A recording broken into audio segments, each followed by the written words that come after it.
Hey guys, if you're trying to expand your C drive but the extend volume option is grayed out. Even though you have unallocated space, here's why it's happening, and how to fix it. The most common reason is that the unallocated space isn't directly next to your C drive. Windows only lets you extend a partition into unallocated space that's right beside it. So, if there's another partition sitting between them, you won't be able to extend. Here's what you can do. Press Windows X and choose Disk Management. Find the partition that's between your C drive and the unallocated space. Right-click it and choose Delete Volume. Be careful, this will erase everything on that partition, so make sure you back up your data first.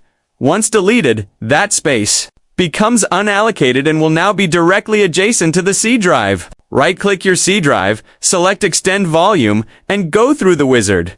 That's your C drive will now be successfully extended. If you don't want to delete any partitions, you might need to use third-party tools to move the space next to C dot, and that's how you fix it. Like and subscribe for more Windows tips.